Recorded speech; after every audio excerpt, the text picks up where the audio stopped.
j'étais dans une direction, mais le Seigneur m'envoie dans une autre direction. Je crois vraiment que je crois que le Seigneur veut parler à quelqu'un aujourd'hui. Et je crois que chacun d'entre nous peut se retrouver dans ce message ici. Amen. Amen. Qui a confiance que le Seigneur est présent au milieu de nous? Qui a confiance que si les enfants de Dieu se réunissent à un lieu pour entendre la parole du Seigneur, il va se manifester et rencontrer au milieu de leur vie. Le Seigneur est là, alors je vais vous inviter chacun d'entre vous à être prêt à recevoir la parole du Seigneur. Avoir un cœur ouvert et à laisser le Seigneur lui parler. Et vous savez quoi, peu importe ce que je vais prêcher aujourd'hui, si tu es venu avec un besoin, le Seigneur va te rencontrer au milieu de tes besoins. Peu importe cela.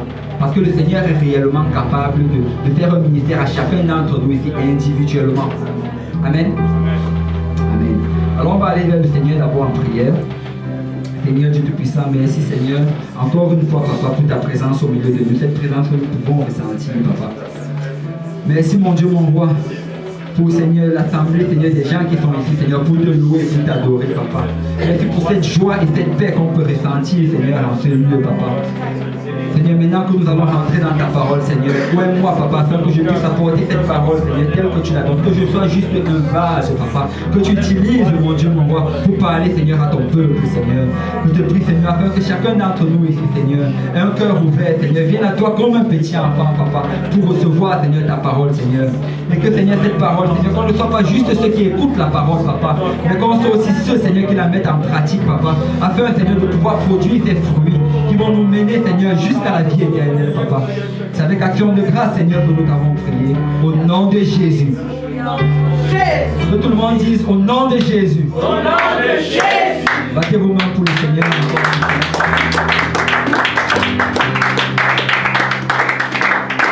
Alléluia. Alléluia. On va aller dans Ésaïe. On va juste lire le verset d'introduction, ainsi que vous pouvez vous asseoir.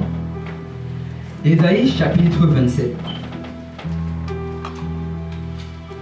Si vous y êtes, dites Amen. Si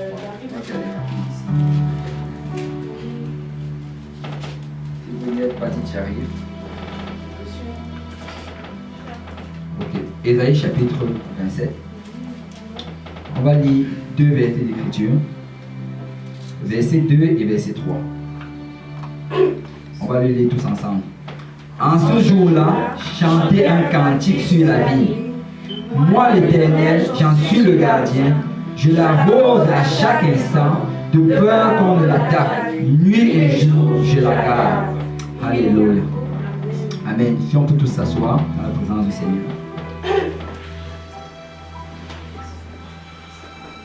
Si je dois donner un titre à ce passage, ou bien à cette prédication ou enseignement, je dirais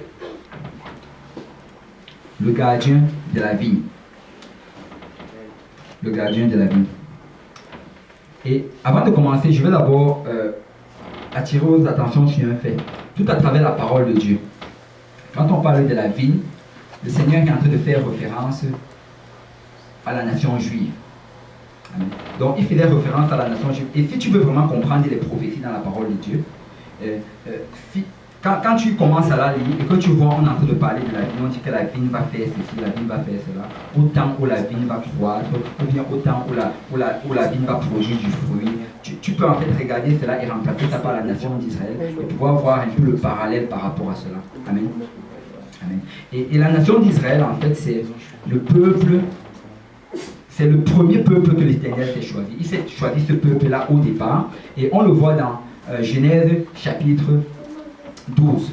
On voit comment il appelle Abraham. Si on parlait dans Genèse chapitre 12, verset 1.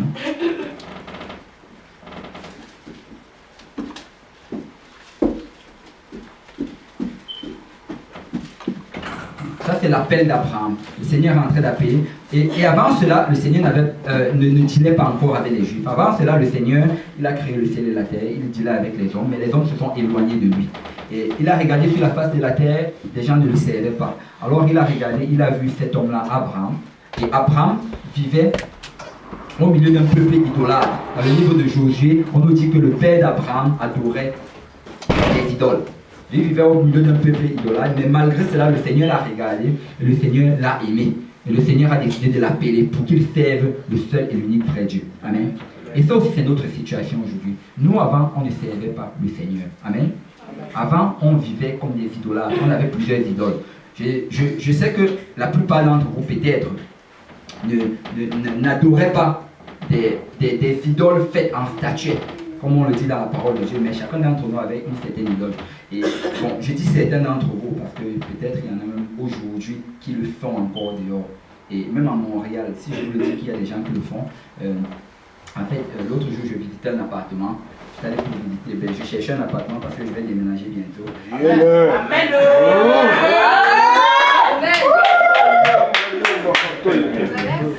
Et quand je cherchais l'appartement, j'ai visité un appartement et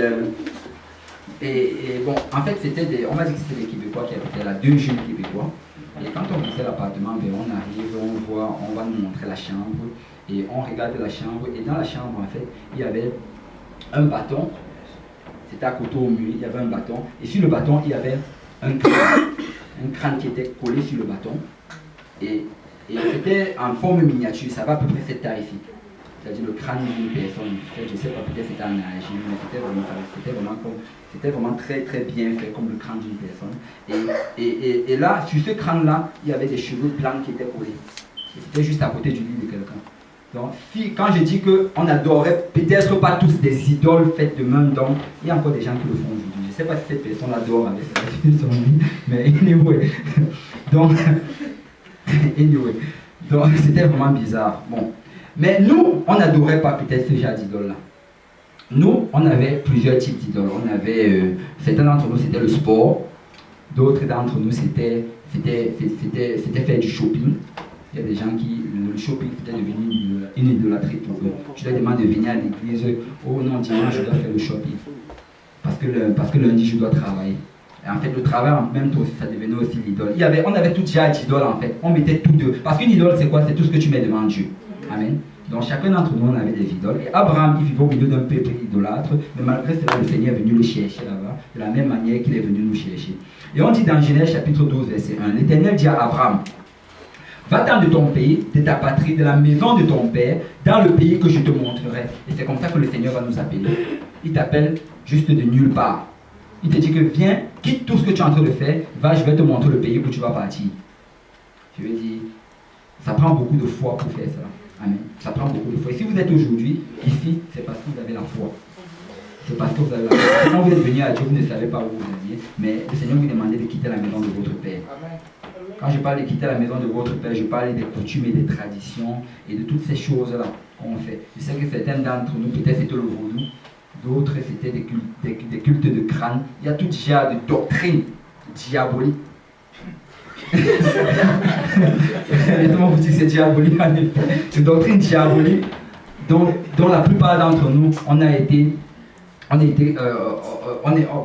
la plupart d'entre nous, on était mis face à face à cela quand on était jeune. Donc le Seigneur nous demande de quitter tout cela et d'adorer le seul et l'unique vrai Dieu. Et il nous dit qu'il va nous aller dans le pays que je vous montrerai. Et aujourd'hui, peut-être, tu es en train de servir le Seigneur, tu ne sais pas où tu vas. Laisse-moi te dire que le Seigneur va te montrer ce pays-là. Il va te le montrer parce qu'il est en contrôle. Il a le contrôle sur ta vie. Il sait où tu vas. Peut-être tu ne sais pas où tu vas, c'est correct. Lui, il sait où tu vas. Amen.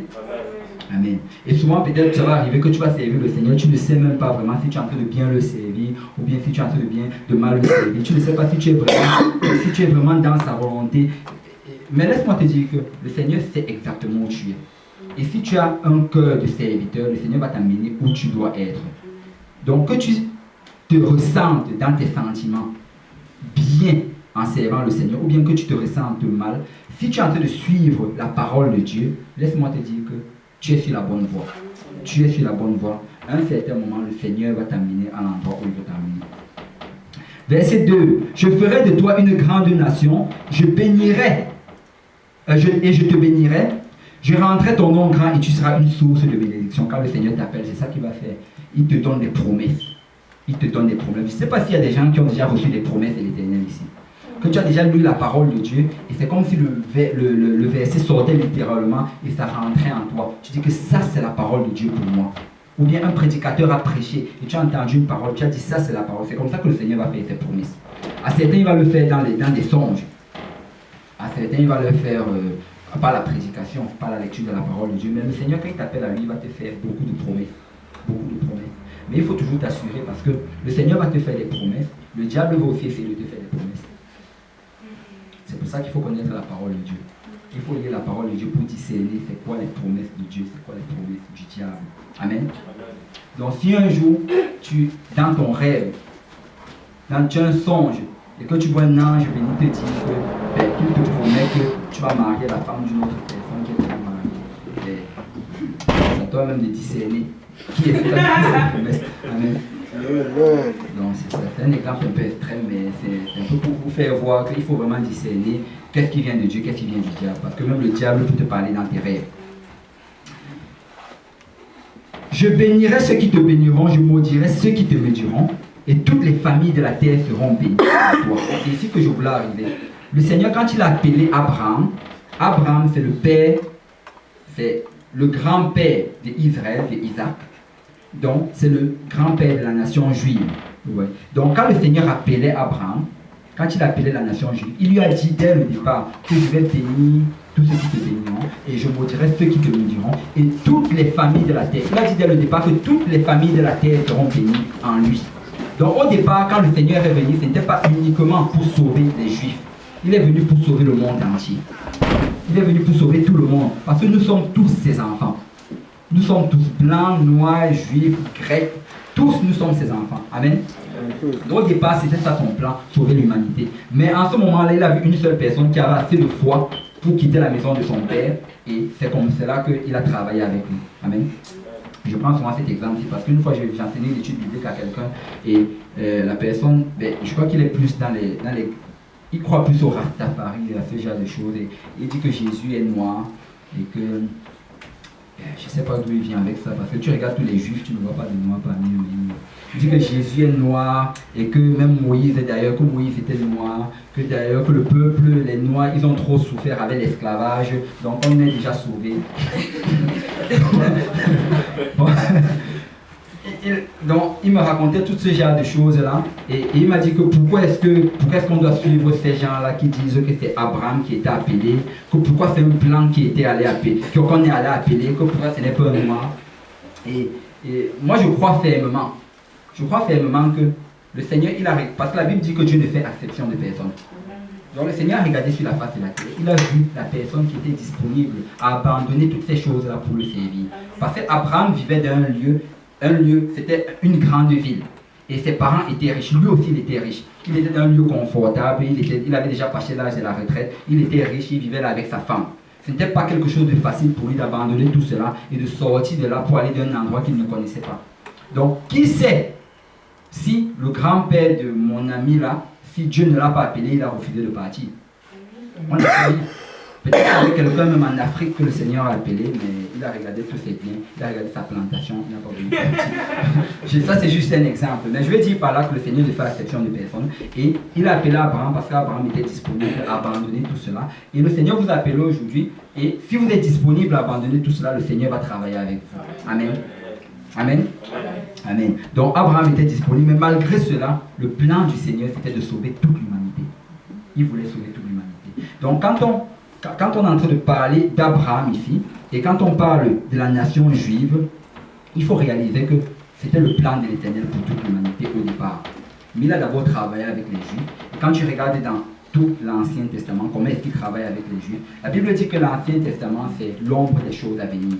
Tu peux regarder comment il a travaillé avec les Juifs dans l'Ancien Testament et voir comment il travaille avec toi aujourd'hui. Parce que Dieu est le même hier, aujourd'hui et éternellement. Amen. Donc on va rentrer dans Ésaïe chapitre 27. Le Seigneur est le gardien de sa vigne. Et quand on parle de vigne ici, on parle du peuple d'Israël. Et comme il parlait du peuple d'Israël en ce temps-là, c'est aussi de la même manière qu'il parle avec nous aujourd'hui. Amen. Il est notre gardien. Dis à ton voisin, le Seigneur est ton gardien. Amen. Ésaïe chapitre 27, le verset 1 nous dit: en ce jour-là, l'Éternel frappera de sa dure, grande et forte épée le Léviathan. serpent fuyard, le léviathan, serpent tortueux. Et il tuera le monstre qui est dans la mer. Ce qu'on doit d'abord réaliser ici, c'est que quand on parle d'habitude du serpent dans la Bible, c'est pour nous référer au diable. Et quand le Seigneur est en train de dire qu'il va frapper le serpent, il dit qu'il va frapper le diable. Amen. Il va frapper le diable. Et regardez le verset 2. En ce jour-là, chantez un cantique sur la vigne. Chantez un cantique. Vous savez quoi? Tout va toujours commencer avec la louange. Tout commence avec la louange. La Bible dit que quoi? Entrez dans ses paradis avec des louanges. C'est avec des louanges. Vous devez louer le Seigneur quand vous entrez dans ses paradis. Vous faites toujours ça parce que la louange, vraiment, c'est la solution à pratiquement tous les problèmes.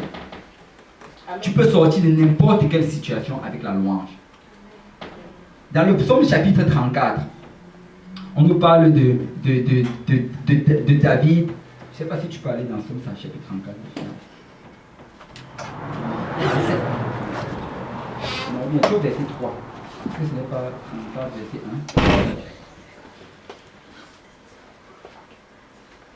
1? Ouais, c'est ça.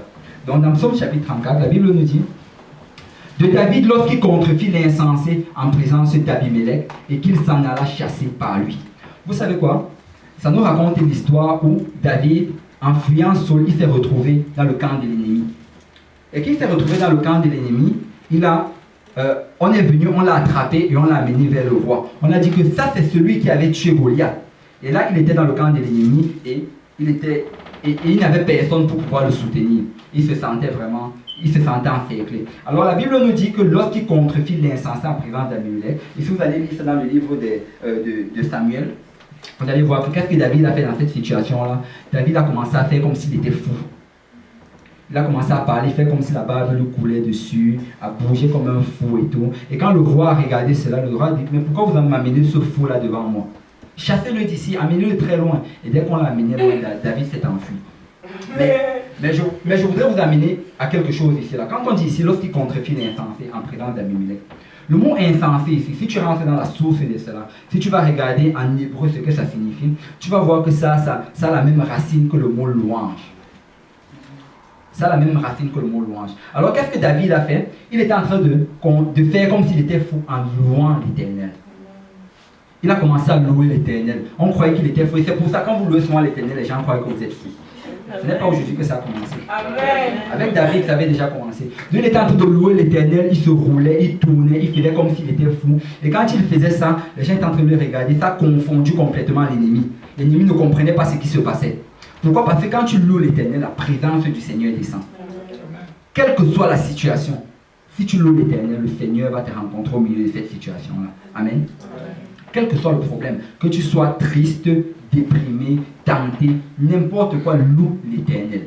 Loue l'Éternel, c'est la première chose à faire. Et quand tu vas louer l'Éternel, tu vas voir comment progressivement tu vas sortir de cela. La louange, ce n'est pas quelque chose qui peut s'expliquer. Je ne peux pas t'expliquer que si tu te sens tenté, c'est telle louange que tu dois chanter. Si tu te sens opprimé, c'est telle adoration que tu dois chanter. Non, ce n'est pas ça. Tu ne peux pas l'expliquer. Quand tu te sens opprimé, chante juste une adoration. Loue l'Éternel. Déverse-toi devant le Seigneur. Mais tu vas voir comment ça va agir. Tu vas voir comment ça va agir. Je ne sais pas comment le Tylenol marche quand on le boit. Mais je peux vous dire que si vous avez des maux de tête, vous le buvez, vous allez être guéri. Amen. Et c'est la même chose avec le Seigneur. Obéis juste à sa parole. Et tu vas voir comment il va arriver et faire ce qu'il a promis de faire. Donc, Isaïe 27, verset 2, la Bible nous dit en ce jour-là, chantez un cantique sur la vigne. Tu dois chanter un cantique. Tu dois louer l'Éternel en tout moment. La Bible dit de louer l'Éternel sans cesse. Continuellement louer l'Éternel. Verset 3, moi l'Éternel, j'en suis le gardien, je l'arrose à chaque instant, de peur qu'on ne l'attaque, nuit et jour, je la garde. Waouh! Le Seigneur dit qu'il est ton gardien. C'est lui qui est ton gardien. Il dit qu'il t'arrose à chaque instant. Comment est-ce qu'il t'arrose? Il t'arrose par la parole de Dieu. Il t'arrose par son esprit. Quand tu viens dans la maison du Seigneur, je ne sais pas si c'est déjà arrivé à certains d'entre vous, tu viens dans la maison du Seigneur abattu. Tu as une situation qui a un peu été terrassée. Et tu t'assois dans les mains, tu n'as même pas envie de parler à quelqu'un. C'est comme si l'Esprit de Dieu t'a forcé de venir dans la maison du Seigneur. Mais tu es quand même là. Et quand tu restes là, le prédicateur vient, il commence à prêcher. Il parle exactement dans la situation que tu traverses. Exactement. Pourquoi? Parce que le Seigneur est en train de t'arroser. Le Seigneur sait exactement ce que tu souffres. Parce que la Bible dit qu'il se rapproche de ceux qui sont en train de souffrir. Il connaît ta situation. Il n'est pas étranger à tes souffrances et à tes supplications. Donc, il va t'arroser à chaque instant. Regardez bien ce que la Bible dit. À chaque instant, le Seigneur va t'arroser de peur qu'on ne l'attaque. Il va te donner la parole de Dieu de telle manière que si on vient t'attaquer plus tard, tu auras déjà cette parole-là pour pouvoir contrer les attaques de l'ennemi. C'est ça que c'est la parole de Dieu. La parole de Dieu, dans Éphésiens chapitre 6, on nous dit que l'épée de l'esprit, qui est la parole de Dieu, l'épée de l'esprit. Pourquoi? C'est cette épée-là avec quoi tu peux te défendre. Si on vient t'attaquer, tu peux te défendre avec l'épée. Tu peux dire, ainsi parle l'Éternel. Tu peux dire, la Bible dit ceci, la parole de Dieu dit ceci. Et c'est comme ça que tu vas pouvoir surmonter cette situation-là. Donc on dit ici donc, de peur qu'on ne l'attaque, nuit et jour, je la garde. Le Seigneur te garde nuit et jour. Il n'y a aucun moment que le Seigneur n'a pas ses yeux figés vers toi. À tout moment, il a les yeux figés vers toi. Et souvent, tu peux prier l'Éternel et tu ne ressens pas sa présence. Laisse-moi te dire qu'il est quand même là. Il est quand même là. Parce que la Bible dit que même si tu vas dans le séjour des morts, il est là. Amen. Il n'y a aucun endroit où le Seigneur n'est pas là. Le Seigneur est là. Et si tu ne ressens pas souvent sa présence, c'est juste peut-être parce qu'il permet que tu traverses un test. Il permet que tu passes par cette épreuve-là. Pour voir si tu vas juste servir le Seigneur quand tu ressens ou bien quand tu ne ressens pas.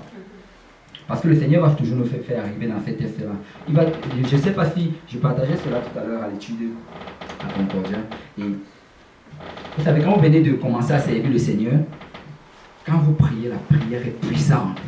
Waouh! C'est comme si vous étiez monté dans les lieux élevés. C'est comme s'il y avait des ordres d'anges qui sont en train de tourner autour de vous. C'est comme si toute la puissance de l'Éternel était juste tombée sur vous en ce moment-là, quand vous venez de commencer à servir le Seigneur. Et quand vous arrivez à l'église, qu'on commence à freedom, tu as envie de courir plus vite que tout le monde. Tu as envie de te rouler par terre, de sauter. Tu as envie de juste t'exprimer, de laisser ton corps s'exprimer.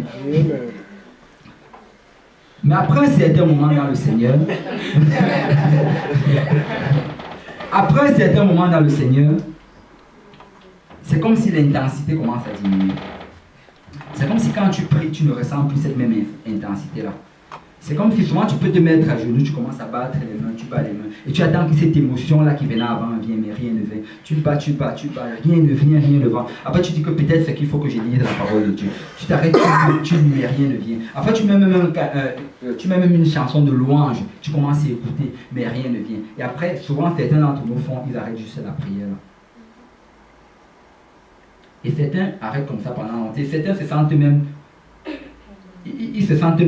Ils sont même gênés d'aller prier le Seigneur. Parce qu'ils se disent que c'est comme si je suis en train de perdre mon temps et le temps de Dieu. Et c'est comme ça que leur vie de prière commence à diminuer. Mais laisse-moi te dire que chacun d'entre nous va arriver à ce niveau-là. Aucun d'entre nous n'évite cette période-là. C'est vraiment une période de test. C'est le désert en fait. Le Seigneur permet que tu traverses un désert spirituel. Il permet que tu arrives à cet endroit-là où il ne va plus te faire ressentir ces sentiments-là.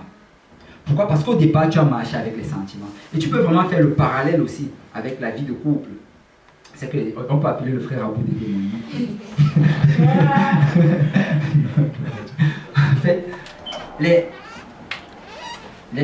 les tout premiers jours, quand tu viens à peine de rencontrer ta dulcinée, tu la trouves, waouh, à tout moment, tu as envie d'être avec elle. Tu as envie et tu ressens tellement de choses quand tu vois. Et il y a tellement de sentiments et d'émotions qui t'envahissent de temps à autre, tu vois. Mais après un bout de temps, il y aura souvent ces sentiments-là, mais souvent aussi, il ne les aura pas. Et le Seigneur, pourquoi est-ce qu'il permet cela? C'est justement pour qu'on puisse faire le parallèle avec la vie spirituelle. Parce que quand tu viens vers le Seigneur, il va te remplir d'émotions et de sentiments. Mais après un certain moment, il va aussi enlever cela. Parce qu'il faut que tu traverses la période où tu vivais juste sur les émotions et que tu arrives dans la période où tu vis une expérience avec le Seigneur. Que tu vives une expérience. Parce que le Seigneur ne veut pas que tu vives juste sur les émotions. Il ne veut pas que tu le loues seulement quand tu ressens le sentiment de le louer. Il ne veut pas que tu pries seulement quand tu ressens que l'Esprit de Dieu te demande de prier. Que l'Esprit de Dieu te dise de prier ou de ne pas prier. Tu dois prier. Tu dois prier. Tu dois te mettre en genoux, prier l'Éternel.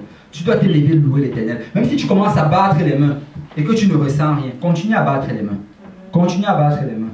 Pourquoi? Parce que dans tous les cas, ce n'est pas toi qui dois ressentir, c'est Dieu qui doit ressentir. Tu es en train de le faire pour Dieu, tu n'es pas en train de le faire pour toi. Donc quand tu bats, tu ne ressens pas. Le Seigneur est en train de le ressentir. Gloire à Dieu, c'est tout ce dont on a besoin. Amen.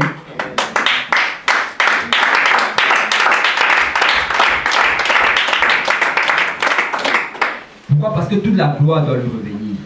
Et toute notre attention doit être dirigée vers lui. Et même quand tu viens à l'église et que tu ne te sens pas comme loué, loue l'Éternel.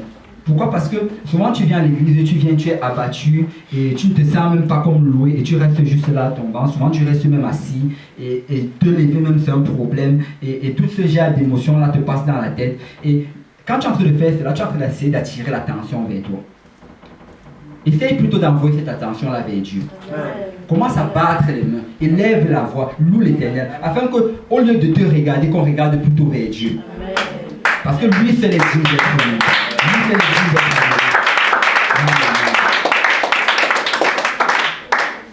Toute notre attention doit être portée vers Dieu. Et par la suite ici, le Seigneur nous dit, verset 4, il n'y a point en moi de colère, mais si je trouve à combattre des ronces et des épines, je marcherai contre elles et je les consumerai toutes ensemble. À moins qu'on ne me prenne pour refuge, qu'on ne fasse la paix avec moi, qu'on ne fasse la paix avec moi. Pourquoi le Seigneur précise 2 fois ici, qu'on ne fasse la paix avec moi? Quand le Seigneur précise 2 fois quelque chose, ça veut dire que c'est très très important. Tu dois attirer ton attention. Il va attirer ton attention là-dessus. Il dit, je vais relire, il n'y a point en moi de colère, mais si je trouve à combattre les ronces et les épines, je marcherai contre elles, je les consumerai tout ensemble, à moins qu'on ne me prenne pour refuge, qu'on ne fasse la paix avec moi, qu'on ne fasse la paix avec moi. Le Seigneur dit ceci, il dit que tu es sa vie, il dit qu'il t'aime, il dit que s'il vient vers toi et qu'il trouve des ronces et des épines, c'est quoi les ronces et les épines? C'est toutes ces choses-là qui veulent t'empêcher de servir le Seigneur. Toutes ces idoles-là qui sont encore en toi, ces choses que tu avais encore dans le monde, qui ne sont pas complètement parties. Il dit que s'il trouve cela en toi, il dit qu'il ne va pas agir avec colère. Ce n'est pas avec colère qu'il va te châtier. Il va le faire juste pour que ces choses-là puissent partir. Vous savez quoi? Si tu essaies d'arracher une herbe au sol, ça va bouger le sol. Et tu vas voir comment le sol, je ne sais pas si vous avez déjà arraché une herbe au sol, vous voyez comment la terre sort. Je ne crois pas que c'est un sentiment agréable. Ou bien c'est un meilleur exemple. Si tu essaies de tirer un poil sur toi, tu vas ressentir. Amen. Tu vas ressentir. Et c'est ça que le Seigneur est en train de dire ici là. Que s'il y a des ronces et des épines sur toi, il va l'arracher. Mais il ne va pas l'arracher avec colère. Pourquoi? Parce que nous sommes ses enfants. Nous sommes ses enfants et il nous aime. Et s'il l'arrache, ce n'est pas avec colère, mais c'est juste avec amour. Et il dit ceci, regarde bien. À moins qu'on ne fasse la paix avec moi, qu'on ne me prenne pour refuge. Si tu réalises qu'il y a des ronces dans ta vie, des épines, fais-toi pour refuge l'Éternel. Dis Seigneur, débarrasse-moi de ça. Seigneur, agis dans ma vie. Seigneur, guide-moi. Et chacun d'entre nous, le Seigneur travaille avec nous d'une manière différente. Ouais. Certains d'entre nous, ça prend que le Seigneur les frappe durement pour qu'ils arrêtent de faire certaines choses.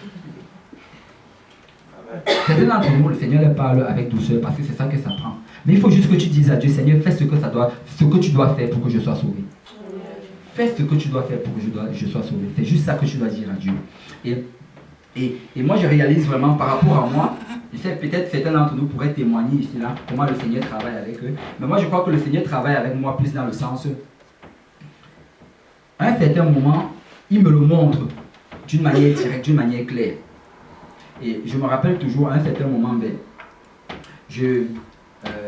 un moment, ça c'est un témoignage, je regardais souvent des vidéos de résumés de foot. Il y avait un site où j'allais souvent regarder les vidéos de résumés de foot. Et en fait, j'aimais beaucoup le foot avant. C'est un peu de travailler avec moi.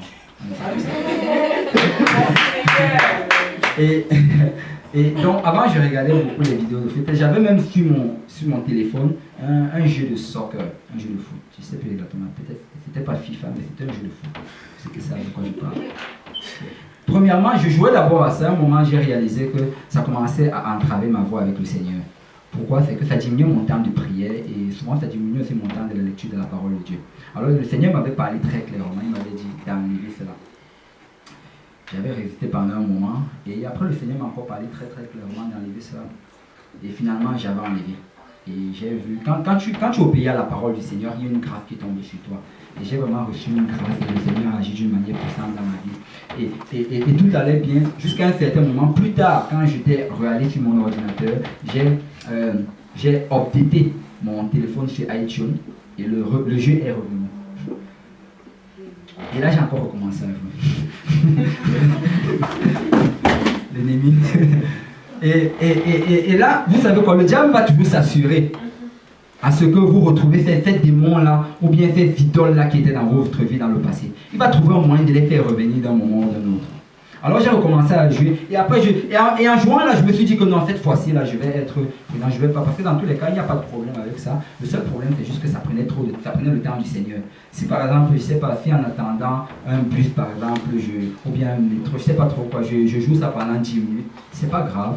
Mais je me suis rendu compte que plus tard, je suis encore retombé dans la même idolâtrie qu'avant. J'ai recommencé à jouer ça pendant longtemps. Et le Seigneur est encore revenu me revoir, il m'a encore convaincu de cela, et j'ai abandonné, et finalement j'ai enlevé ça de mon téléphone. Ouais. Et ça c'est vraiment pour vous dire ceci, c'est que le Seigneur, il va toujours prendre soin de vous, il va protéger sa vie, il va l'arroser. Et comment est-ce que le Seigneur me parlait? C'est tout simplement souvent dans les prédications. Souvent le pasteur, il prêche, après il dit quelque chose comme venant de nulle part, et puis il continue à prêcher. Cette chose-là, c'était pour moi. Et ça me convainc. Et par la suite, après cela donc, comme je vous dis, j'ai continué, et cette fois-là, j'étais plutôt en train de regarder toujours les résumés de foot sur Internet. Et je regardais ça aussi, ça m'a pris un certain temps, et le Seigneur m'a encore convaincu par rapport à cela. Mais vous savez quoi, chaque fois que le Seigneur me convainc, il m'avertit toujours. Il dit que je vais te convaincre avec douceur. Mais si tu continues, tu m'as donné ta vie, tu as dit que tu m'appartiens. Si tu continues, on va passer à la force. et je rends grâce à Dieu parce que jusqu'à aujourd'hui, j'ai toujours abandonné au bon moment. Et je vous encourage vraiment d'abandonner ces choses au bon moment. Parce que laissez-moi vous dire que le Seigneur peut vraiment passer à la force parce que vous lui appartenez. Vous êtes sa vie. Vous êtes sa vie. Il veut que vous soyez sauvés. Il va faire ce que ça prend pour que vous soyez sauvés. Si à un certain moment vous décidez de ne plus être sa vie, d'abandonner les voies du Seigneur, il ne pourra rien faire pour vous. Parce que le passage qu'on est en train de lire aujourd'hui, c'est un passage que le Seigneur est en train de dire à sa vie qui lui appartient. Il fait de sa vie ce qu'il veut. Et lui, il veut restaurer sa vie. Alors c'est pour ça qu'il dit que si cette vie-là ne fait pas la paix avec lui, il va agir. Si cette vie ne fait pas la paix avec lui-même, il va combattre les ronces et les épines. Amen. Amen. Et le verset 6, la Bible nous, le verset 6, la Bible nous dit: dans les temps à venir, Jacob prendra racine, Israël poussera des fleurs et des rejetons, et il remplira le monde de ses fruits. Qu'est-ce que le Seigneur est en train de dire ici? Il dit que tout ce que tu as fait, c'est de rester proche de lui. Tout ce que tu as fait, c'est de rester proche de lui. Et lui-même, il va faire à ce que, au temps convenu, tu vas prendre racine. Prendre des racines, c'est quoi? Quand on dit qu'un arbre a pris racine, ça veut dire que ses racines sont bien rentrées dans la terre. Ça veut dire qu'à un certain moment, tu seras fortifié dans le Seigneur. À un certain moment, tu seras zélé pour les bonnes œuvres. À un certain moment, tu vas aimer le Seigneur de tout ton cœur, de toute ton âme. Et tu seras prêt à mourir pour le Seigneur. Mais tout ce que ça prend, c'est que tu restes juste proche du Seigneur. Reste à ses pieds. On a chanté aujourd'hui à l'introduction qu'on doit être au pied du Seigneur. Tu restes au pied du Seigneur et au moment convenu, il va agir. Ce n'est pas par toi-même, parce que la Bible dit ce n'est ni par la force, ni par la puissance, mais c'est par mon esprit. C'est l'esprit de l'Éternel qui va agir en toi. Ce n'est pas son esprit qui va te fortifier. Ce n'est pas ton esprit qui va t'établir. Ce n'est pas ton esprit qui va te purifier. Ce n'est pas son esprit que tu vas vivre pour lui. Ce n'est pas par ta propre force. Reste juste au pied du Seigneur. Il dit donc qu'en ce moment-là, tu vas prendre des racines. Tu vas être fortifié dans le Seigneur. Il dit qu'Israël poussera des fleurs et des rejetons. En ce moment-là, la gloire de l'Éternel va résider sur toi. Tu vas vivre pour le Seigneur. Tu vas vivre une vie de sainteté. Et tu vas faire des bonnes œuvres pour le Seigneur. Et c'est lui-même qui va le faire pour toi. Ce n'est pas toi-même qui pourra le faire pour toi. Mais le Seigneur va le faire pour toi. Vous savez quoi? Pour être sauvé, ça prend juste de rester près de Dieu. C'est tout ce que ça prend. Être sauvé, ça prend de rester près de Dieu. Dans les bons moments, dans les mauvais moments. Dans la douleur, dans la joie. Dans la misère, dans l'abondance. Juste servir le Seigneur. Juste servir le Seigneur. Reste auprès de Dieu. Tu dois te dire que Seigneur, même si je ne suis pas en train de bien faire maintenant, ce n'est pas grave, je vais rester auprès de toi. Tu vas me montrer comment bien faire. Même si je tombe de temps en temps, tu as dit que le juste tombera 7 fois, mais il se relèvera. Je vais rester près de toi. Je vais rester près de toi. Et quand tu as pris cette détermination-là, que Seigneur, je vais rester près de toi, laisse-moi te dire que le Seigneur, il va t'utiliser comme sa vie. Il va prendre soin de toi, il va t'arroser, il va enlever les ronces et les épines, il va veiller sur toi jour et nuit, il ne va point dormir et ne pas te laisser seul, il va toujours être avec toi. Reste juste auprès de Dieu. Amen. Verset 7. L'Éternel l'a-t-il frappé comme il a frappé ceux qui le frappaient? L'a-t-il tué comme il a tué ceux qui le tuaient? C'est avec mesure que tu l'as châtié par l'exil en l'emportant par le souffle impétueux du vent d'Orient. Le Seigneur est en train de dire ici là qu'il ne traite pas les gens du monde comme il nous traite. Les gens du monde, il les traite. Et vous savez que le châtiment du monde est en train de tomber actuellement. Le frère Simplice nous a mis un verset, nous a mis un chapitre en introduction du livre de Psaume. Et ça dit que quoi? Que les flots, la mer bat les mains. Amen. Ça dit que même les montagnes vont crier vers l'Éternel. Amen. Et vous savez quoi? Et si vous continuez, ce que ça disait par la suite, ça disait que parce que le Seigneur est en train de venir. Amen. Et c'est exactement ce qui est en train de se produire. Le Seigneur dit que quoi? Que dans les derniers jours, il y aura des tremblements de terre. Dans les derniers jours, il y aura tous ces chaos-là dont on est en train de parler. Et vous pouvez le voir actuellement. Je ne sais pas s'il y a des gens ici qui lisent les journaux, mais la semaine dernière, pratiquement chaque 2 jours, vous entendiez qu'il y avait un tremblement de terre quelque part. Et vous savez quoi? Et en même temps aussi, quand on parle des tremblements de terre, on parle aussi des tsunamis qui risquent aussi d'arriver, et des volcans, et toutes ces choses-là. Laissez-moi vous dire que c'est comme cela que la terre est en train de battre ses mains. C'est comme cela que les flots sont en train de crier. C'est comme cela que la nature tout entière est en train d'accueillir son Dieu. Parce que le Seigneur est en train de revenir. Le Seigneur est en train de revenir. Et vous savez quoi? Il ne va pas traiter le monde comme il nous traite. Pourquoi? Parce que nous, on lui a donné notre vie. Donc, il va nous traiter durement. Mais, regardez bien comme on a lu ici. Là, il a dit qu'il va le faire.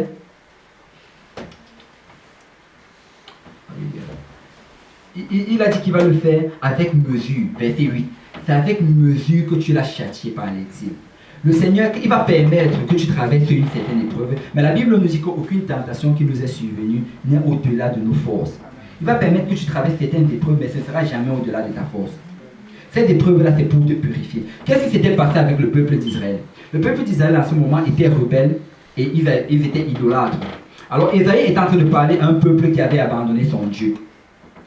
Mais, parce que ce peuple appartenait à Dieu, le Seigneur avait décidé qu'il allait conserver sa vie. Il allait nettoyer sa vie. Il allait prendre soin de sa vie. Alors qu'est-ce qu'il a fait? C'est qu'il a envoyé ce peuple en exil, en captivité, chez les Babyloniens et chez les Assyriens. Et pendant qu'il a envoyé ce peuple en exil, il a pu travailler ainsi sur la terre, d'Israël afin de pouvoir les restituer. Si on regarde bien par la suite, verset 9. Ainsi le crime de Jacob a été expié, et voici le fruit du pardon de son péché. L'Éternel a rendu toutes les pierres des autels pareilles à des pierres de chaux réduites en poussière. Les idoles d'Astarté et les statues du soleil ne se relèveront plus. Waouh! Qu'est-ce qu'il dit ici? Il dit qu'il a envoyé le peuple en exil pour pouvoir détruire toutes les idoles et tout ce qu'ils avaient fait sur la terre d'Israël. Tous ces autels qu'ils avaient montés pour de faux dieux, il les a complètement détruits. Il a rendu ces pierres-là en poussière. Et c'est ça que le Seigneur va souvent faire dans notre vie. On va arriver dans un point où si on a encore des idoles du monde dans notre vie, si tu es encore attaché à ces choses du monde là qui ne glorifient pas le Seigneur va permettre que tu arrives à un moment d'exil pour pouvoir travailler dans ta vie. Il va travailler, il va détruire chacune de ces idoles-là. Chacune de ces choses-là. Il va briser ces autels que tu avais bâtis. Il va les rendre en poussière. Il va nettoyer le terrain. Il va purifier l'air afin qu'il puisse te restituer à l'endroit où il faut vraiment que tu sois. Amen. Et on nous dit ici, car la ville forte est solitaire, c'est une demeure délaissée et abandonnée comme le désert. La pâture le veau, il s'y couche et broute des branches. Wow, il dit qu'il a rendu la ville complètement déserte. Il a tout nettoyé, il a tout floché, tout était nettoyé. Pourquoi? Le Seigneur fait cela pour te purifier. Le processus de purification, ce n'est pas un processus agréable. On purifie par le feu. On purifie par le feu. Le métal là, on le purifie par le feu. Pour que l'or soit purifié, on l'amène à une très très haute température. Et toutes les impuretés vont remonter à la surface et vont être dissipées. C'est comme ça qu'on purifie. Et c'est ça que le Seigneur va faire dans notre vie. S'il y a certaines idoles, il va permettre que tu arrives à un point où il va pouvoir te purifier de cela, afin que tout cela revienne à la surface et qu'il puisse le flocher et le nettoyer. Et on dit donc ici par la suite, verset 11, quand les rameaux sèchent, on les brise et les femmes viennent pour les brûler. C'était un peuple sans intelligence. Aussi, celui qui l'a fait n'a point eu pitié de lui. Celui qui l'a formé ne lui a point fait grâce. Wow. Il dit en fait que en ce moment, tu étais un peuple sans intelligence. Quand tu ne servais pas le Seigneur, tu étais sans intelligence. Tu suivais juste ce que ta chair te demandait de faire. Tu allais faire tout ce que le monde te montrait de faire. Mais maintenant, quand tu viens vers Dieu, le Seigneur ne veut plus que tu sois comme cela. Il veut te donner de l'intelligence, il veut te donner de la sagesse. Et c'est pour ça qu'il va permettre que tu passes par cette épreuve-là pour nettoyer tout cela. Et quand il va nettoyer tout cela, maintenant c'est le verset 12. En ce temps-là, l'Éternel secourra des fruits. Waouh! Après t'avoir nettoyé, tu vas pouvoir porter des fruits. L'Éternel secourra des fruits depuis le cours du fleuve jusqu'au torrent d'Égypte, et vous serez ramassés en un, enfant d'Israël. Le Seigneur va te restituer, va te ramener à l'endroit exact qu'il veut que tu sois. En ce jour, on sonnera de la grande trompette, et alors reviendront ceux qui étaient exilés au pays d'Assyrie, ou fugitifs au pays d'Égypte. Ils se prosterneront devant l'Éternel sur la montagne sainte à Jérusalem. Et en ce temps-là, tu pourras vraiment vivre pour Dieu. Amen. Pourquoi? Parce que tu es la vigne de l'Éternel. Tu es la vigne de Dieu. Il va faire tout ce que ça prend pour que tu sois sauvé. Vous savez, quand on chante souvent, Seigneur, je ne sais pas si vous avez déjà réalisé les chansons de louange ou d'adoration qu'on donne vers le Seigneur. Souvent, on élève notre voix, on chante des choses, on ne réalise pas vraiment ce qu'on chante. Souvent, tu chantes vers le Seigneur, tu dis, Seigneur, prends-moi, fais de moi ce que tu veux. Essayez un peu de lire littéralement vraiment tout ce que vous dites. Vous allez vraiment réaliser que vous êtes en train de donner votre vie au Seigneur. Vous dites au Seigneur de faire tout ce que... Et c'est bien justement de faire cela. Parce que moi, je veux donner ma vie au Seigneur. Seigneur, fais tout ce que tu veux pour que je sois sauvé. Fais tout ce que ça prend pour que je sois sauvé. Parce que regarde, ce monde-ci, c'est un enfer. On ne va pas se leurrer ce monde. Ce monde, c'est un enfer. Et le pasteur le dit souvent de cette manière-ci. Que soit ce monde-ci sera le meilleur paradis, sera le paradis que tu auras vécu, soit ce monde-ci sera l'enfer pour toi. Ce sera le paradis que tu auras vécu si tu vas plus tard en enfer. Pourquoi? Parce que l'enfer c'est pire qu'ici. L'enfer c'est atroce. Personne ne veut. Tu ne veux même pas, tu ne souhaites même pas que ton pire ennemi va en enfer. Soit alors ce sera l'enfer sur cette terre-ci. Pourquoi? Parce que tu vas aller au paradis. Au paradis, tu vas te rappeler de tout ce qu'il y avait ici. Il y a souvent la joie sur cette terre-ci. Mais la joie ici n'est pas comparable à ce qu'on aura en haut. La joie sur cette terre-ci n'est pas comparable à ce que le Seigneur a fait de réserver. Alors on doit juste garder les yeux vers le Seigneur. On doit garder les yeux vers celui qui peut nous sauver, celui qui peut nous transformer. On doit lui faire confiance. On doit se remettre entre ses mains chaque jour. Chaque jour. Parce que rien sur cette terre-ci ne vaut ce que le Seigneur a prévu pour nous. Amen. Amen. Si on peut s'élever tous ensemble.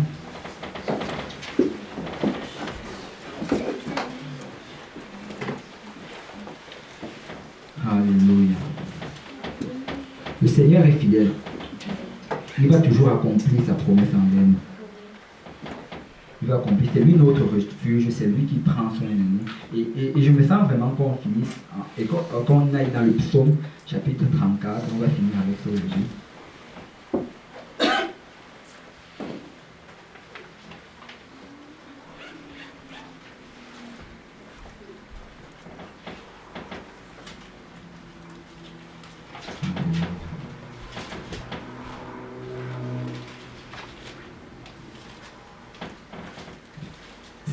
Je vais lire le verset 1 et vous allez lire le 2 et ainsi de suite. De David, lorsqu'il contrefit l'insensé en présence d'Abimelech et qu'il s'en alla chasser par lui. Je bénirai l'Éternel tout son temps, sa louange sera toujours dans ma bouche. Tout commence toujours par la louange. La louange de l'Éternel doit être continuellement dans ta bouche. Parce que c'est quand tu loues l'Éternel que le Seigneur est au milieu de tes problèmes et de ta situation. Et c'est là qu'il veille sur toi. Verset 3 dit, que mon âme se glorifie en l'Éternel, que les malheureux écoutent et se réjouissent. Exaltez avec moi l'Éternel, célébrons tous son nom. J'ai cherché l'Éternel et il m'a répondu.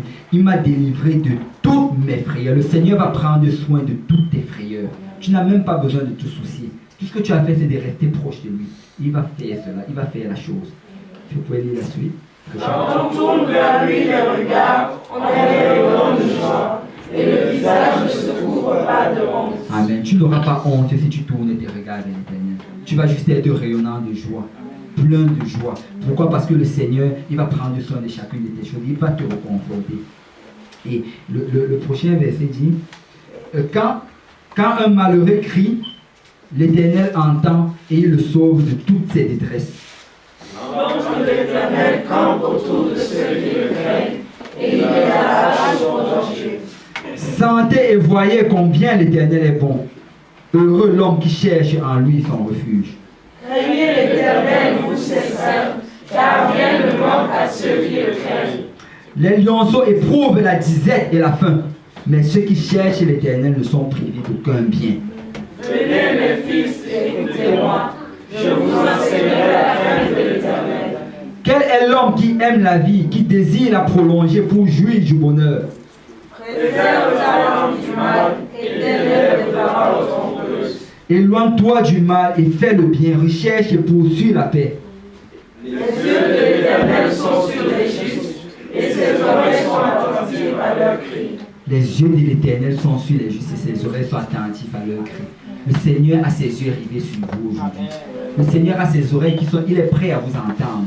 Il est prêt à entendre chacune de vos prières et de vos supplications. Parce que vous êtes sa vie, vous lui appartenez. Amen. L'Éternel tourne sa face contre les méchants pour retrancher de la terre leurs souvenirs. Quand les justes crient, l'Éternel entend et il les délivre de toute leur détresse. L'Éternel est près de ceux qui ont le cœur brisé et il sauve ceux qui ont l'esprit dans l'abattement. Le malheur atteint souvent le juste, mais l'Éternel en délivre toujours. Le malheur atteint souvent le juste. Écoute mon frère, ma soeur, si le malheur t'atteint, ce n'est pas que tu es hors de la volonté du Seigneur. Mais laisse-moi te dire que le Seigneur va toujours t'en délivrer. Le Seigneur va toujours veiller à ce que tu sortes victorieux de ces situations. Et vous savez quoi? On traverse des épreuves et on a souvent des problèmes afin que le Seigneur puisse nous donner la victoire. Parce que si tu n'as pas de problème, tu ne peux pas avoir de victoire. Ça prend le problème pour la victoire. Et le Seigneur veut se glorifier à travers toi. Alors permets au Seigneur de se glorifier à travers toi. Et le verset 21 dit, il garde tous ses os et aucun d'eux n'est brisé. Le malheur tue le méchant et les ennemis du juste sont tués. L'Éternel délivre l'âme de ses serviteurs et tous ceux qui ont pour refuge échappent au châtiment. Mon frère, ma soeur, si tu as pour refuge l'Éternel, tu vas échapper au châtiment. Le Seigneur va veiller sur toi et tu vas être sauvé. Tu vas voir la gloire du Seigneur. Tu vas habiter dans la nouvelle Jérusalem, dans cette cité remplie d'or et de pierres précieuses. Pourquoi? Parce que le Seigneur va veiller sur toi, parce que tu es sa vigne. Amen. Dis à ton voisin, tu es la vigne de l'Éternel. Alléluia. Alléluia. Si on peut tous battre nos mains vers l'Éternel.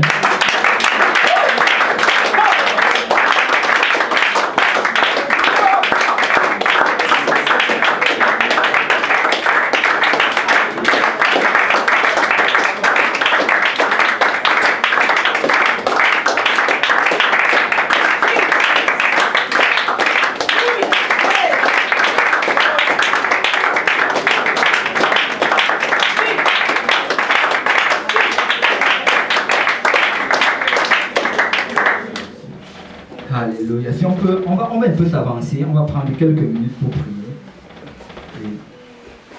Et dans la prière, les garçons vont venir à ma gauche et les filles à ma droite. Et on va prendre un petit peu de temps à prier le Seigneur. On va lui rappeler qu'on est sa vie. On va remettre en ordre notre consécration envers le Seigneur, lui rappeler qu'on l'appartient et qu'il peut faire tout ce qu'il veut de nous, mais qu'on veut juste être sauvé.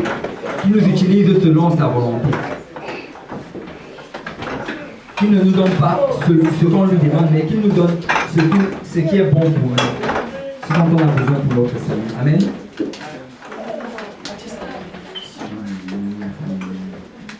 Amen. Je veux que tu prennes la main de ton voisin et on va prier ensemble.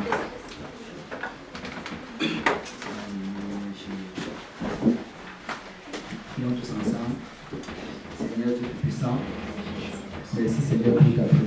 Merci Seigneur parce que tu es Dieu merveilleux, Dieu l'amour, Dieu de grâce. merci pour ta parole, papa. Merci de nous avoir rappelé que nous sommes ta vie, papa. Nous t'appartenons, Seigneur. Seigneur, tu nous as rachetés au prix, Seigneur, de ton sang, papa. Oh Seigneur, tu es mort, Seigneur, tu la croix pour nous, papa. Oh mon Dieu, mon roi, si tu nous as rachetés, papa, c'est parce que tu désires qu'on soit sauvé, papa. Et Seigneur, nous nous remettons aujourd'hui, Seigneur, entre tes mains, papa. Oh Père Céleste, garde-nous, Seigneur, prends soin de nous, Seigneur. Protège-nous, mon Dieu, mon roi. Seigneur, ne nous donne pas, Seigneur, tout ce qu'on te demande, papa. Mais donne-nous, Seigneur, ce qui est nécessaire pour notre salut, papa. Si on te demande une chose, papa, qui veut nous éloigner, Seigneur, de toi, papa. Ne nous donne pas, mon Dieu, mon roi. Mais Seigneur, rapproche-nous de toi, papa. Et guide-nous, Seigneur, dans ta voie, papa. Parce que nous désirons, Seigneur, être sauvé, papa. Nous voulons marcher dans tes voies, Seigneur. Nous voulons nous soumettre, Seigneur, à tes ordonnances, à tes préceptes, Seigneur. Oh, Seigneur, tout, Seigneur, ton peuple, Seigneur, dans ce jour, papa. Oh, mon Dieu, mon roi. Papa, je te prie, Seigneur, que tu nous gardes, Seigneur, jour et nuit, papa. Que tu nous gardes à chacun de vous. C'est pas, Seigneur, qu'on fait, Seigneur. Si on va aller dans un endroit, Seigneur, qui n'est pas selon ta volonté, Seigneur. C'est tout le monde pas, Seigneur. Seigneur, tu t'es parti, Seigneur, de la justice, papa. Seigneur, qu'on te mette toujours en premier dans notre vie, papa. Que tu nous donnes, Seigneur, de prendre ta place, mon Dieu, mon roi. Qui est mon Dieu, mon roi, ni l'argent, Seigneur, ni le travail, Seigneur, ni l'école, mon Dieu, mon roi. Mais quand tu laisses, Seigneur, à la tu vas être dans notre vie, Seigneur. Toujours la tête, Seigneur, et non la queue, papa. Tu sois le maître, Seigneur, de notre vie, Seigneur, en Jésus, papa. Oh, Seigneur, brise, Seigneur, toutes choses, papa, qui viennent, Seigneur, s'établir, Seigneur, entre nous et toi, Père, Seigneur. Brise, toutes choses, Seigneur, qui veut, Seigneur, détruire notre relation avec toi, papa. Seigneur, amène-nous, Seigneur, à un lieu, Seigneur, de consécration, papa. Un lieu, mon Dieu, mon roi, remplis-nous, Seigneur, pour qui tu es, Seigneur. Un lieu où on te chante et on t'adore, papa. Parce que tu es notre Dieu, papa. Tu es notre sauveur, papa. Tu es notre créateur, papa. Seigneur, nous voulons, Seigneur, vivre, Seigneur, pour toi, papa. Seigneur, tu as tout donné, Seigneur, pour nous, papa. Seigneur, tu as tout donné, Seigneur, pour nous. Nous voulons, Seigneur, tout donner à votre Seigneur, pour toi, papa. Tu as donné, Seigneur, de ton sang, papa. Tu as donné, Seigneur, de ton sang, Père Céleste. Seigneur, nous voulons aujourd'hui, Seigneur, reconnaître cela, Seigneur. Que nous, Seigneur, est adoré, Seigneur. Nous soumettre, Seigneur, dans tes voies, papa. Oh, Seigneur, touche ton peuple, Seigneur, dans ce jour, Seigneur. Restaure, Seigneur, ton peuple, Seigneur, dans ce jour, Seigneur. Oh, Seigneur, quand on bâtit, Seigneur, nos hôtels, Seigneur, vers l'éternel de notre salut, papa.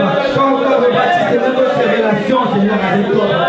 On va te mettre toujours premier dans notre vie, papa. Oh, la bassaka, la bassaka, la bassaka, la bassaka. Oh, la bassaka, la bassaka, la bassaka, la bassaka. Oh, la bassaka, la bassaka, la bassaka, la bassaka. Oh, la bassaka, la bassaka, la bassaka, la bassaka, la bassaka. Oh, la bassaka, la bassaka, la bassaka, la bassaka, la bassaka. Oh, la bassaka, la bassaka, la bassaka, la bassaka. Oh, la bassaka, la bassaka, la bassaka, la bassaka. On peut prier pour notre voisin, comme si on voulait qu'on prie pour nous, avec toute la passion, que le Seigneur le protège, et le Père qui continue à servir le Seigneur. Oh, la bassaka, la bassaka, la bassaka, la bassaka. Oh, Seigneur, veille, Seigneur, sur mon frère, papa.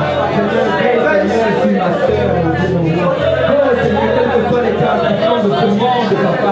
Quelles que soient, Seigneur, toutes ces choses, Seigneur, que le monde de ta famille, papa. Que ta chair, Seigneur, nous propose, papa. Que ne cesse pas, papa. Mais que reste, Seigneur, près de toi, papa. Que reste, Seigneur, à tes pieds, mon Dieu, mon roi. Oh, mon Dieu, mon Dieu, Seigneur, tu as toute pression, papa.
Oh,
Papa.